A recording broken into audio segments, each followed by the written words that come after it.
নমস্কার বন্ধুরা, শ্রাবণী রান্নাঘরে আপনাদের সবাইকে স্বাগত জানিয়ে আমি আবার একটা রান্নার ভিডিও নিয়ে আপনাদের সামনে চলে এসেছি। আজকের আমি আপনাদের চিড়ে দিয়ে একটা অসাধারণ রেসিপি করে দেখাবো, যেটা আপনারা বাচ্চাদের টিফিনে কিংবা সন্ধেবেলায় দিতে পারেন। তাহলে চলুন এই রেসিপিটা আমি কিভাবে বানাই সেটা আপনারা একবার দেখে নিন। রান্নাটা করার জন্য প্রথমে আমি এখানে গ্যাসটা অন করে একটা কড়া বসিয়ে দিয়েছি। এবারে আমি কড়ার মধ্যে দিয়ে দেব সরষের তেল। এখানে আমি প্রায় 2.5 চামচ মতো সরষের তেল দিলাম। এবারে আমি তেলটাকে একটু গরম হতে দেব। তেলটা আমার এখানে গরম হয়ে গেছে। এইবারে আমি এর মধ্যে দিয়ে দেব আলু। এখানে দেখুন আলুগুলো কিন্তু আমি সরু সরু করে কেটে রেখেছি, সেই আলুগুলো আমি তেলের মধ্যে দিয়ে দেব।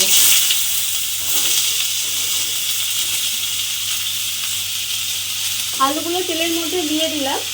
দিয়ে এবারে আলুগুলোকে একটু হালকা করে ভাজবো। আলুটা আমার এখানে হালকা করে ভাজা হয়ে গেছে, প্রায় 70% কিন্তু আলুটা ভাজা হয়ে গেছে। এই সময় আমি এর মধ্যে দিয়ে দেব পেঁয়াজ কুচি। এখানে আমি একটা পেঁয়াজ ছোট ছোট করে কুচি করে রেখেছি, সেই পেঁয়াজটা এর মধ্যে দিয়ে দেব। আর আমি এর মধ্যে দিয়ে দেব নুন। এখানে আমি আন্দাজ মতো নুনটা কিন্তু এই সময় দিয়ে দেব। দিয়ে এবারে পেঁয়াজটা আলুটা খুব ভালো করে ভেজে নিতে হবে, একদম লাল লাল করে ভেজে নেব। আলুটা আর পেঁয়াজটা আমার এখানে খুব ভালোভাবে ভাজা হয়ে গেছে, একেবারে লাল লাল করে আলু আর পেঁয়াজটা ভেজে নিয়েছি। এইবারে আমি এর মধ্যে দিয়ে দেব চিড়ে। এখানে চিড়েটা আমি 1 বাটি চিড়ে ভালোভাবে ধুয়ে পরিষ্কার করে ভিজিয়ে রেখেছিলাম 15 মিনিটের মতো। তারপরে কিন্তু আমি চিড়েটাকে জল ঝরিয়ে রেখে দিয়েছি।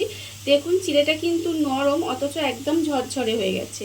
এই অবস্থায় চিড়েটা কিন্তু আমি এর মধ্যে দিয়ে দেব।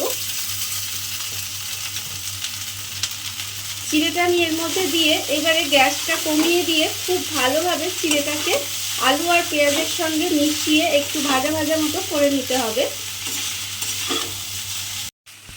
চিড়েটা দিয়ে আমি একটু ভাজা ভাজা মতো করে নিয়েছি। এইবারে আমি এর মধ্যে দিয়ে দেব গোলমরিচ গুঁড়ো। এখানে আমি 1/2 চামচ পরিমাণে গোলমরিচ দিলাম। আপনারা কতটা ঝাল খাবেন সেটা বুঝে কিন্তু গোলমরিচটা দেবেন। আর আমি এর মধ্যে দিয়ে দেব চিনি। এখানে আমি একটু ঝাল মিষ্টি হবে, এটা একটু 1/2 চামচের একটু বেশি মিষ্টি দিলাম, চিনি দিলাম। আর দেব আমি এর মধ্যে চিনেবাদাম। এখানে আমি চিনেবাদামটা ভেজে রেখেছি, সেই ভাজা চিনেবাদামটা এর মধ্যে দিয়ে দিলাম। আর দেব 3টে চেরা কাঁচা লঙ্কা। দিয়ে এবার সমস্ত কিছু খুব ভালোভাবে মিশিয়ে আবারও কিন্তু একটু ভাজা ভাজা মতো করে নিতে হবে। সমস্ত উপকরণ দিয়ে খুব ভালোভাবে মিশিয়ে দিয়েছি। রান্নাটা কিন্তু আমার হয়ে গেছে। এবারে আমি গ্যাসটা অফ করে দেব। অফ করে দিয়ে একটু ঢাকা দিয়ে রেখে দেব। রেখে দিলেই কিন্তু আমার এই চিড়ের রেসিপিটা তৈরি হয়ে যাবে। দেখুন আপনারা বাড়িতে থাকা কত অল্প উপকরণ দিয়ে কত অল্প সময় কত সুন্দর একটা চিড়ের রেসিপি তৈরি হয়ে গেছে, আপনারা দেখতেই পেলেন।